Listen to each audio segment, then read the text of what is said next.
माता की, भारत माता की। मिस्टर मेटे फ्रेडरिक्सन, डेनमार्क के हमारे मित्रगण और वतन की मिट्टी की खुशबू को मन में बसाए मेरे प्यारे भारतीय भाई और बहनों,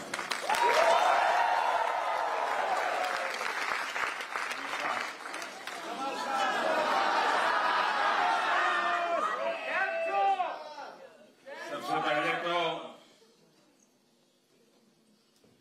मैं डेनमार्क के प्रधानमंत्री जी का हृदय से आभारी हूं कि उन्होंने इतना समय हमें दिया। दो नंबर कम है। मुझे मालूम है कि उन्हें अगले काम के लिए, कार्यक्रम के लिए बीच में से निकलना पड़ेगा।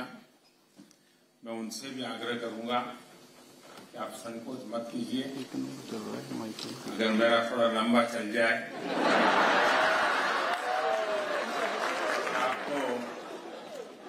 आपको निकलना है तो बिना संकोच जरूर निकल सकते हैं।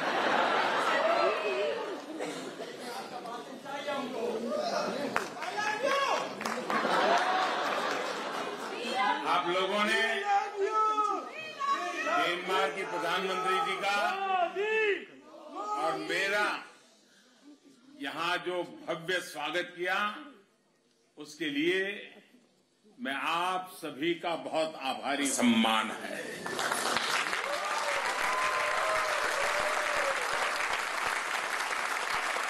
मैं उन्हें इस कार्यक्रम के लिए समय निकालने के लिए, यहां रूबरू आने के लिए हृदय से बहुत बहुत धन्यवाद करता हूं।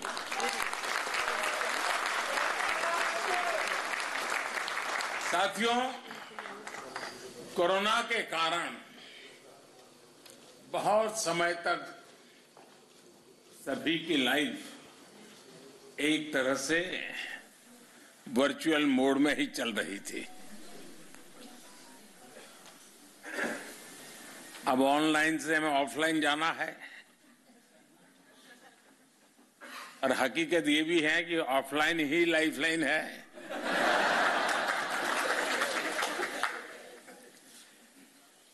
पिछले साल जैसे ही आवाजाही मुमकिन हुई तो प्रधानमंत्री फ्रेडरिक्सन पहली हेड ऑफ द गवर्नमेंट थी जिनका हमें भारत में स्वागत करने का अवसर मिला था।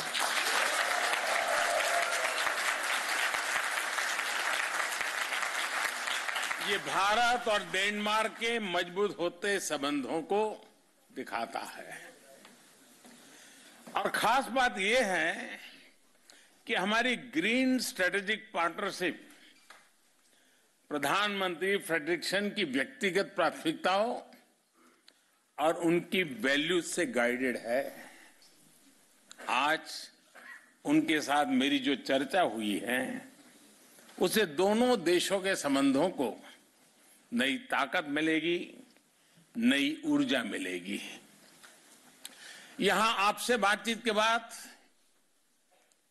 मैं हर मैजेस्टी क्वीन ऑफ डेनमार्क से मिलने जाऊंगा। कल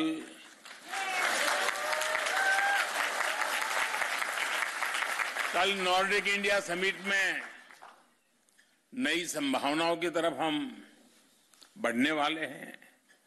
मुझे खुशी है कि पूरे नॉर्डिक रीजन के साथ भी भारत के रिश्ते बहुत मजबूत हो रहे हैं।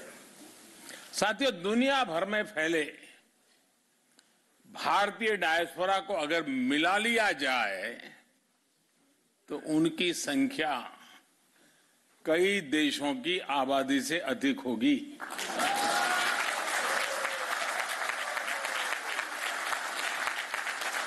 उनका पहनावा, खान पान भले ही अलग अलग हो, लेकिन हमारी सोशल हार्मनी, वननेस और को एग्जिस्टेंस की जो वैल्यूज सभी भारतीयों में एक समान है, और यही हमारी ताकत है।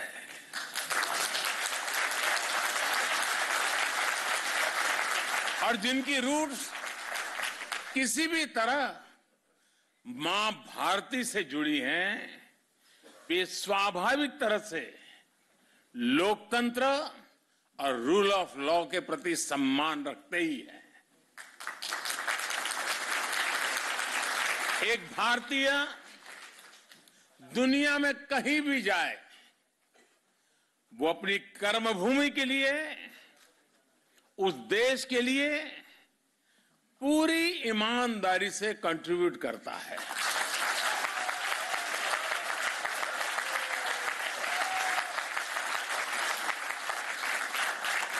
अनेक बार जब मेरी वर्ल्ड लीडर से मुलाकात होती है, तो अपने देशों में बसे भारतीय समुदाय की उपलब्धियों के बारे में मुझे बड़े गर्व से बताते हैं। वे इंडियन कम्युनिटी के परिश्रम और शांतिपूर्ण नेचर की सराहना करते थकते नहीं है।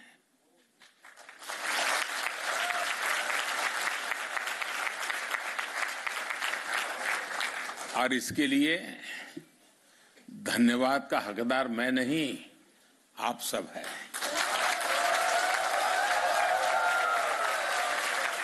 आप लोगों का व्यवहार, आप लोगों के संस्कार, ये उसके मूल में है।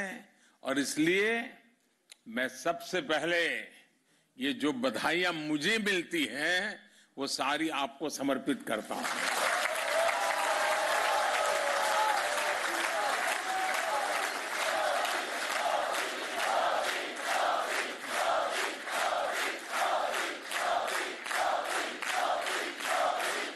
इंक्लूसिवनेस और कल्चरल डाइवर्सिटी, विविधता, विशेषता भारतीय समुदाय की ऐसी शक्ति है जो हम सबको प्रतिपल जीवंतता का एहसास कराती है।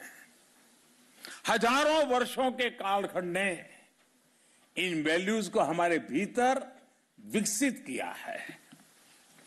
आप यहां डेनमार्क में ही देखिए, भारत के अलग अलग राज्यों से लोग यहां आए हैं, बसे हैं।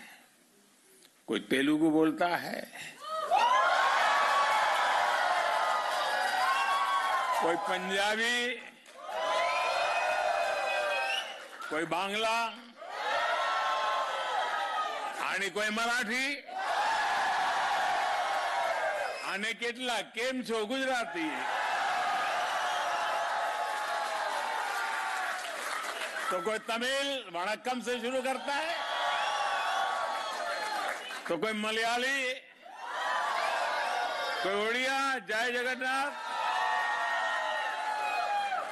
कोई कन्नड़ा, तो कोई असमिया। भाषा कोई भी हो, लेकिन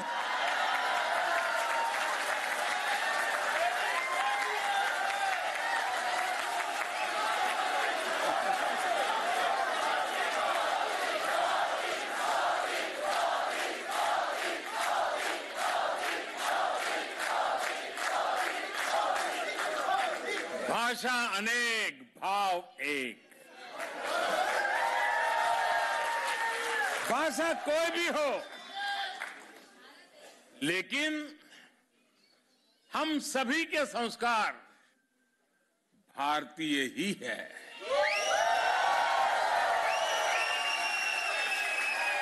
हमारी खाने की थाली बदल जाती है, टेस्ट बदल जाता है, लेकिन स्नेह से बार बार आग्रह करने का भारतीय तरीका कभी नहीं बदलता है।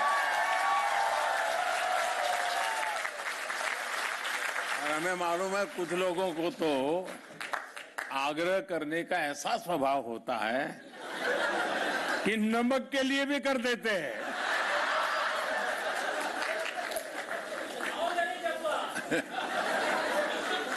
हम राष्ट्र रक्षा के लिए मिलकर खड़े होते हैं, राष्ट्र निर्माण में मिलकर जुटते हैं। भारतीयता सबका साथ, सबका और सबका। अब देखिए घर घर बात पहुंच चुकी है और डेनमार्क में भी गूंज रही है। सबका साथ, सबका विकास, सबका विश्वास और सबका प्रयास, और इसी से समृद्धि होती है। और साथियों, वसुधैव कुटुंबकम यानी वन वर्ल्ड, पूरा विश्व एक परिवार, हमारा ये कंसेप्ट व्यापार कारोबार की अवधारणा से भी बहुत विस्तृत है, बहुत व्यापक है, बहुत गहरा है, हिमालय से भी ऊंचा है। हमारी वन वर्ल्ड की अवधारणा अपनत्व पर, बंधुत्व पर, संवेदनशीलता पर, सम्मान पर टिकी है। 21वीं सदी का भारत भी नए ग्लोबल ऑर्डर के लिए इसी विजन को लेकर आगे बढ़ रहा है। साथियों, आज भारत जो कुछ भी हासिल कर रहा है, वो उपलब्धि सिर्फ भारत की नहीं है, बल्कि वो करीब 1/5 ह्यूमैनिटी की उपलब्धि है। कल्पना कीजिए कि अगर भारत में हम वैक्सीनेशन को हर परिवार तक नहीं पहुंचा पाते तो उसका दुनिया पर क्या असर होता। अगर भारत मेड इन इंडिया सस्ती और प्रभावी वैक्सीन पर काम न करता, बड़े स्केल पर प्रोडक्शन न करता, तो दुनिया के अनेक देशों की स्थिति क्या होती।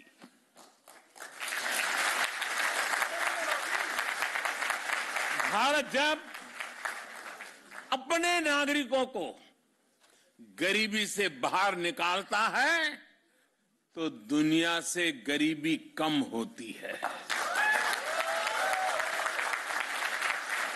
भारत में जब गरीब को housing, sanitation, clean drinking water, free health care, financial inclusion, ऐसी जब अनेक सुविधाएं मिलती हैं तो इससे दुनिया के अनेक देशों को एक नया विश्वास मिलता है। ऐसे सस्टेनेबल डेवलपमेंट के हमारे लक्ष्य मजबूत होते हैं। भारत के हर घर में लगा हर एलईडी बल्ब, भारत में लग रहा हर सोलर पैनल जितना एमिशन बचाता है वो क्लाइमेट एक्शन के संकल्प को और अधिक मजबूत करता है। साथियों, स्टीरियोटाइप्स और साइलोस को तोड़कर जो सक्सेस मिलती है वो देश को नई ऊंचाई पर ले जाती है। आपको याद होगा जब मैंने डिजिटल इंडिया की बात की थी तो कुछ लोग कई तरह के सवाल उठाते थे। हिंदुस्तान में डिजिटल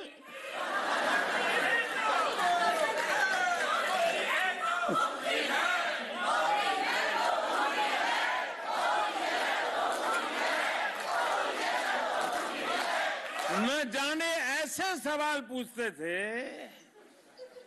लेकिन आज मैं कहना चाहता हूं दोस्तों, 5-6 साल पहले हम पर कैपिटा डेटा कंजम्पशन के मामले में दुनिया के सबसे पिछड़े देशों में से एक थे।